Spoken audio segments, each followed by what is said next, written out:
Karma to Christ ministries आपका स्वागत करती है। आइए हम परमेश्वर के वचन पर चर्चा करें। आज का वार्तालाप का शीर्षक है उन्हें प्रेम से देखो। आज के बाइबल छंद हैं 1 पतरस अध्याय 4 पद 8 से 10। और सब में श्रेष्ठ बात यह है कि एक दूसरे से अधिक प्रेम रखो, क्योंकि प्रेम अनेक पापों को ढांप देता है। बिना कुड़कुड़ाए एक दूसरे की पहुनाई करो। जिसको जो वरदान मिला है वह उसे परमेश्वर के नाना प्रकार के अनुग्रह के भले भंडारियों की नाई एक दूसरे की सेवा में लगाए। तथा रोमियो अध्याय 5 पद 8।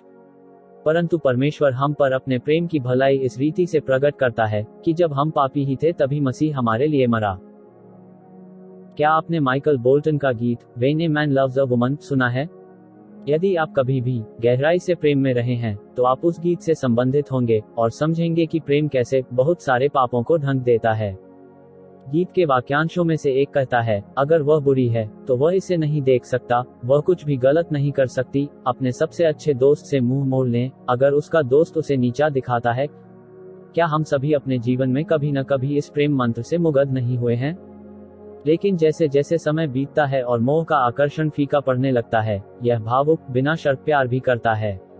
अचानक उसके द्वारा किया जाने वाला हल्का चबाना शोर अब प्यारा नहीं है, बल्कि आपके सिर में एक थपकी है।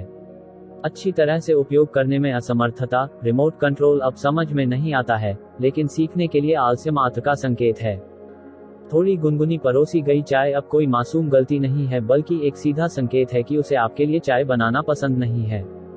और जिस तरह से घर अभी भी दिनों के लिए अस्त व्यस्त है, कभी कभी उसके बच्चों के साथ अधिक व्यस्त होने के कारण अब समय प्रबंधन की क्षमता की कमी और उसके परिवार की ओर से खराब पालन पोषण का प्रतिबिंब है। मुझे बहुत खुशी है कि हमारे लिए परमेश्वर का प्यार कभी कम नहीं होता और उनकी दया हर सुबह नवीनीकृत होती है। किसी को प्यार करने वाले की सुंदरता का यही मतलब है। कितना भी फेल हो जाए, कितना भी ठेस पहुंचाए, कितना भी किसी की कसौटी पर खरा उतरे, फिर भी प्यार की नजरों से उनकी गलतियों को नजरअंदाज करते रहते हैं। यह प्यार है जो ऊपर से आता है। हम दूसरों को आंकने में बहुत तेज हैं और इसलिए आसानी से दोहरे मापदंड अपनाते हैं। जब हम कोई जोखिम उठाते हैं तो हम बहादुर होते हैं, जबकि अन्य लोग ऐसा करने में लापरवाह होते हैं। जब हम अच्छे कपड़े पहनते हैं तो हमारी पसंदें अच्छी होती है, जबकि अन्य फालतू होते हैं। जब हम दयालु और कोमल होते हैं तो हम दयालु होते हैं, जबकि दूसरे ऐसा करते समय कमजोर होते हैं। जब हम किसी से बचते हैं और उन्हें पसंद नहीं करते हैं तो हम चरित्र के एक अच्छे न्यायाधीश होते हैं, जबकि अन्य सिर्फ पूर्वाग्रह से ग्रसित होते हैं, आदि। अब जब आप जानते हैं कि परमेश्वर आपको कैसे प्यार करता रहता है, चाहे कुछ भी हो, यह समय है कि आप दूसरों से प्यार करना शुरू करें, मेहमान नवाज बने और शिकायत किए बिना सेवा करें और उन्हें वह अनुग्रह दे जो परमेश्वर ने आपको पहले ही दिया है और आपको प्रतिदिन दिखाना जारी रखता है।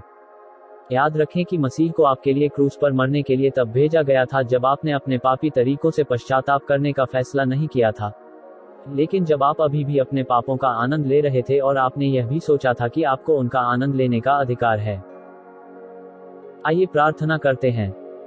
स्वर्गीय पिता, आप ईश्वर हैं जो अस्तित्व में आने वाली चीजों को कहते हैं, हमें नाम से बुलाते हैं और कभी झूठ नहीं बोलते हैं। हमें क्षमा करें प्रभु, दोहरे मापदंड रखने के लिए, दूसरों पर दया, प्रेम और दया न रखने के लिए जैसा आपने हमारे लिए किया है। हमें अंदर से बदलने के लिए हमें आपकी मदद और प्यार की जरूरत है। जब तक हम पाप और विद्रोह में गहरे थे, हमें प्यार करने और यीशु को क्रूस पर भेजने के लिए धन्यवाद। आपने हमारी निरंतर विफलताओं को नहीं देखा, बल्कि उन्हें अपने प्यार से ढक दिया। हम बिना किसी शिकायत के दूसरों से प्रेम करना, सेवा करना और सत्कार करना चाहते हैं। हम आलोचना की आत्मा को यीशु के नाम से दूसरों के प्रति बांधते हैं। हम एक बार फिर आपको धन्यवाद देते हैं कि आपका प्रेम हमारे सभी पापों को ढक लेता है, और जब आप हमें देखते हैं तो आप हमें हमारे पापी स्वभाव में नहीं देखते हैं, लेकिन आप यीशु को देखते हैं। हम यीशु के पराक्रमी नाम में मानते हैं। आमीन।